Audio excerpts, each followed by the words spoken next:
What's going on, Ryan? Well, I just came back from New York. They just they take comedy down from 12 o'clock to 10 o'clock in all the clubs and everything like that. And they just closed up the schools. So me personally, I'm waiting for a new 11-year-old girl. Maybe if there's a Greta Kovberg that can tell us what to do. Because, we knew what to do about global warming, but then now. We didn't until she came along. That's what I mean. They haven't ushered in a new 11-year-old chick that has all the answers. She's lately. 18.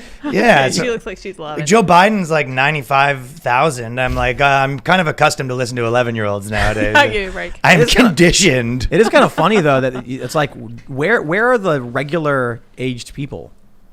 We either have little kids or we have really old people. Yeah, seriously, what's up? I guess we have. Can you name? There's somebody in Cruz. there. No, I can't name Ted anyone Cruz. under the 90. Yeah, all right, Ted there you Cruz. go. Yeah. There you go. He's okay. But I mean, on the left for their climate change, it's Usher, bring out the little girl. Yeah. It's always some little kid. And then they always have a reactionary right wing guy that's I was 12 and I actually like it. I think global warming stinks. They do though. He goes the other way. Yeah. I forgot the kid's name, but there was some right wing kid who came out challenging. There's always sort of an opposite. Is reactionary. So crazy. What is anyway? But yeah, the lockdown right now it's crazy. Obviously, as soon as Trump lost, Brooklyn went nuts, and it was lockdowns are over again.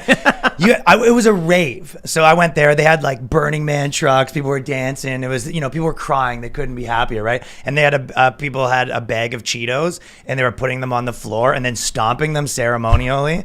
That's an affront to Cheetos, man.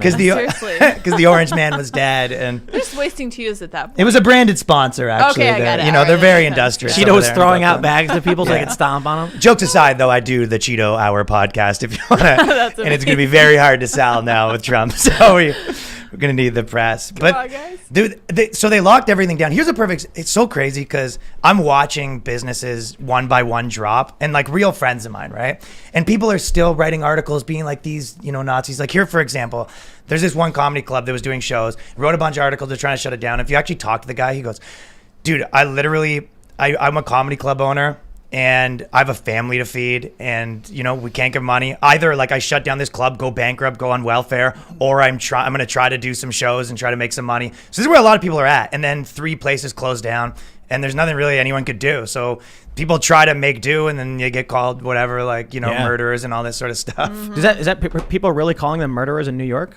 Worse, worse. They're calling them racist. I know, right? One worse than murderer.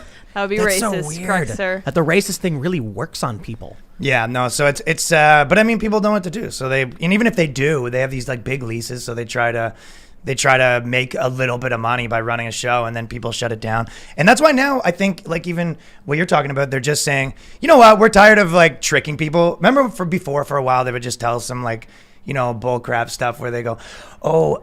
I remember all the articles that were you actually look sexy in a mask. And then they showed a picture of Tom Hardy. Right. And they'd be dude in a mask, looking sexy. And you're okay, well, that's Tom Hardy. And that's kind of what they were doing. And then eventually they're hey, we don't even have to lie to them anymore. We could just tell them to stay in their house, and that'll be the end of it. And then start berating and insulting them. Yeah, yeah. no. That is crazy. When this all started, it was guys, please, it's 15 days to slow the spread. We've got to work together on this. And now that it's been almost a year, they're shut your mouth and get back in your hovel. Yeah, I'm done. We're done listening. I actually respect the people that are kind of fighting the power. There's this one comedy club. They go, because you can be in synagogues right now, and they just announced, they go, we're actually doing synagogue shows now. It's we just want to get out there, and and everyone's I see what you guys are up to. Yeah, but they're targeting. I know what you're thinking. It'd be hard to get paid, but. Oh my gosh. No, you do the show. Oh my gosh. What? Why? What do you? No, I'm just saying because it's illegal. It's true. Why did you think I know. I don't know. saying? I don't know what I was thinking. I'm because sorry. You're skirting around the law. No, you try to get paid, and you're hey, you promised $50, and they say $20. What do you need $10 for? Oh my gosh. That's an old joke. I know, right? Oh my gosh. Oh my gosh. Old joke for an old comedy show. Oh my goodness. But they're actually targeting the Jewish community pretty heavily in New York City. There's now a rumor that cops have binoculars, and they're trying to look through windows to see if they can find people practicing a religious Jewish ceremony of some sort so they can come down on them. This is, I'll tell you what the craziest thing to me is. That you could wear a cop uniform and tell people you're doing that? Seriously. Yes. Oh, these binoculars? I'm a cop. I'm a pig. Why am I watching you shower? It's COVID reasons. I'm a cop. So You know us cops, we're the worst. I know, Up to right? world tricks. we're actually at a point where the city government is destroying businesses by force, specifically singling out the Jewish community. So this is actually specific. There's hotspots, and Cuomo announces we're going to do this lockdown in these areas, and somebody was like, hey, wait a minute. Those are all Jewish areas, and you're ignoring the hotspots that aren't Jewish. What's up with that? Yeah. Shut your mouth. And they just keep doing it. Then they arrested one of the guys who was leading the protests against it.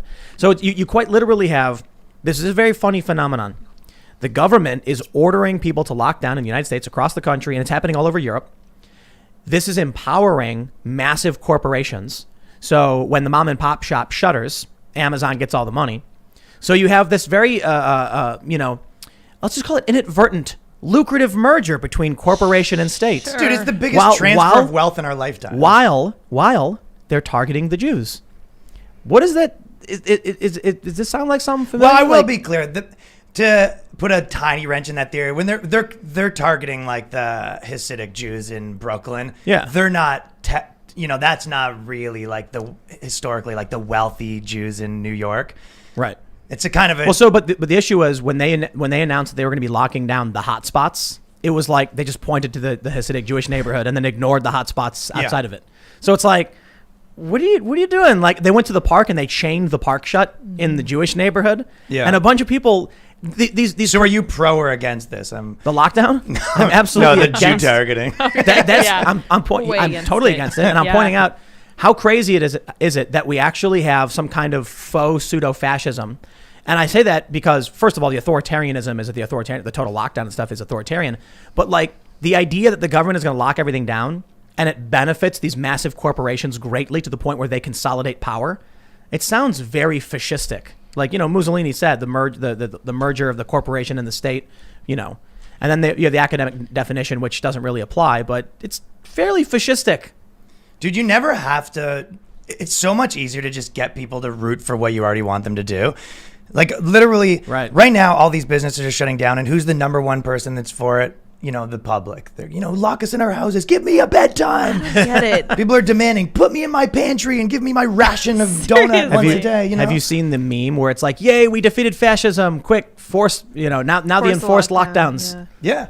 So, and these people, I've seen so many people that are friends of mine that they're so pro this, and then they kind of go in the same breath. They don't have a problem with the hypocrisy that like Amazon's getting rich and all these companies are getting rich. It's sort of, but you'll see this so much. Like I just saw, how there used to be like labor parties, and now they all just kind of got woke, and now they're essentially like elitists that don't even care about any. Yeah. Managerial parties. Yeah, HR they are. departments. They're like elitist liberal parties. They kind of hate the working class for the most part, right? Oh, totally. Yeah. So I saw them on the other day. They were making a video and they were posting on like the directing sites and stuff like that. And they're like, "Hey, we're casting for this video.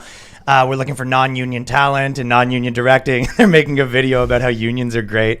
No, for real? Really? Wow. And they're casting non-union talent, and it was like not even a speck of problem with these like hypocrisies that they hold in their own opinions. That's. And you go, well, why don't you want to hire unions? And you're like, well, because it's too expensive for us. And you're like, but anyways, back to our steelworker video. Right, It's like they don't care. Having someone go on camera, non-union labor, to read a script about how unions are great. It's like absolutely insane.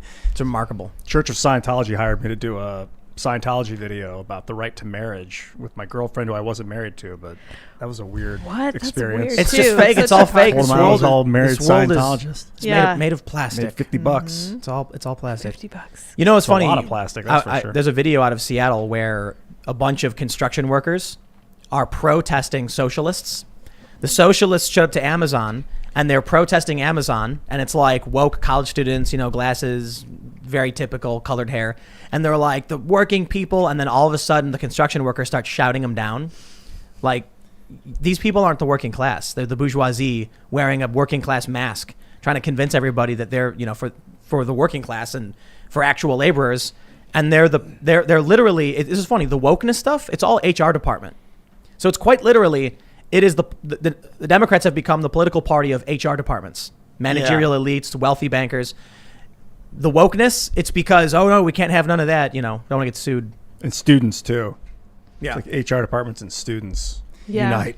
Thanks for checking out this clip from the Timcast IRL podcast. We do the show live Monday through Friday at 8 p.m. So come back to check us out when we go live. Don't forget to subscribe, hit the like button, hit the notification bell. And we are also available on all podcast platforms for free if you want to listen to us there. Thanks for hanging out, and we will see you all next time.